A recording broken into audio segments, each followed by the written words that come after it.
My sister framed me of rope 8 years ago, but the truth has finally been revealed. My sister Rachel was always the golden child in the family. Growing up, she could do no wrong.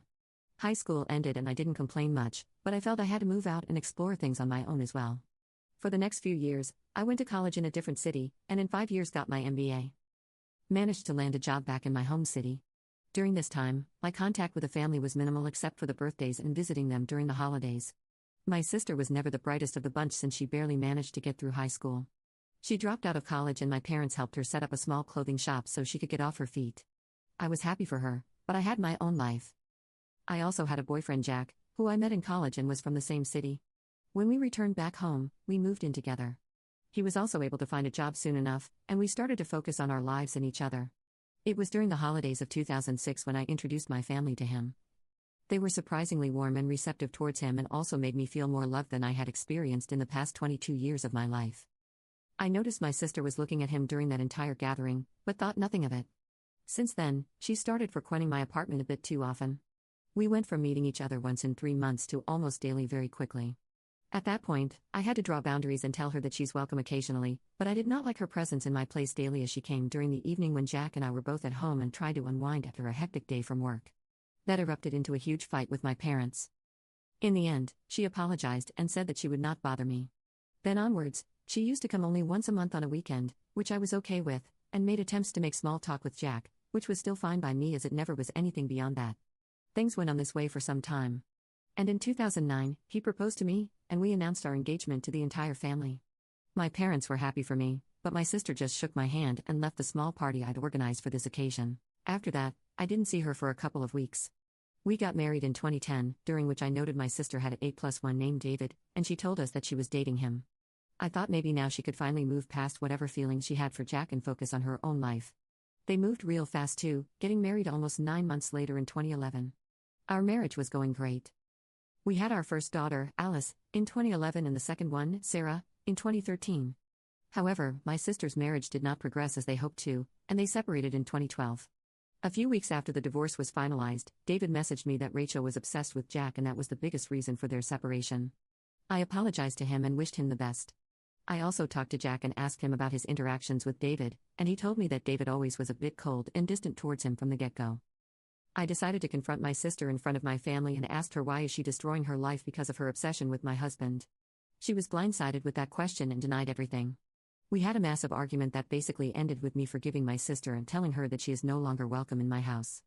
Both my parents and Jack talked to me and convinced me that no matter what, she was still family. So for everyone's sake, I decided to be amicable. It was then that it felt like she was genuinely working on herself and we went on with our lives. Fast forward to 2015, I can still recall that day vividly. It was the 25th July and I was running multiple errands. My husband took both our kids to see their grandparents. It was sometime after lunch that I got a call from my father telling me to come to their home and had a lot of anger in his tone. As soon as I entered, I noticed a lot of tension in the air. My husband was a crying mess and my parents were trying to console him. Some of my extended family members were there as well. I asked what happened, only to be hit by being called a rapist by my parents. I was shocked and confused. They claimed that a party I went to a couple of weeks back, I had decided to rope a guy and then texted him to not tell anyone about otherwise, there will be consequences. I had known this guy, Scott, for some time. We went to high school together and he was a part of the larger friends group that I occasionally hung out with. As per him, after the party, which was at a club, I followed him to his car and did it there. He shared screenshots of the alleged conversation with my husband and told him this entire tale. My father slapped me hard and my parents told me that they never want to see my face again. Jack was angry and he said that we're done. I tried to convince all of them that I never did that but fell on deaf ears. I was basically kicked out from their house and told that neither Jack nor the kids would be returning and my father would be coming over to take their stuff to my apartment. When my father came, I begged and pleaded, but he basically packed a couple of bags and told me never ever to contact them again and that he would personally hand me to the cops if that happened. By evening, Rachel had shared the screenshots and all the details to our extended family group on WhatsApp from where I was unanimously kicked out. The next few days, I even had people from my friend group calling me to say they were disgusted with me and never to contact them again. I was a mess during that time. I couldn't eat. I couldn't sleep. I couldn't even properly work. My boss also heard the rumors going around, but couldn't do much until he saw some police action against me. He advised me that I leave the organization on my own to keep my record intact and that he would ensure that I don't have to even serve my notice period. I tried to argue the case, but he told me that if the cops come knocking on my door, he would be kicked out anyways. And in such a scenario and the gravity of the case meant, I won't get severance and my record will be tarnished.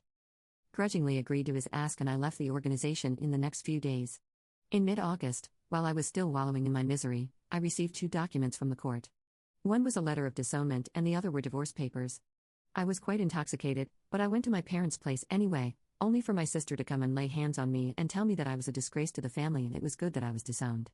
I had blood coming out of my face by the time she was done with me and barely able to stand. My parents and my husband looked at me from afar but did nothing. I managed to get myself up after some time, a crying mess, and realized that I had lost everything and everyone I knew. I stayed holed up in my apartment for the duration of the divorce.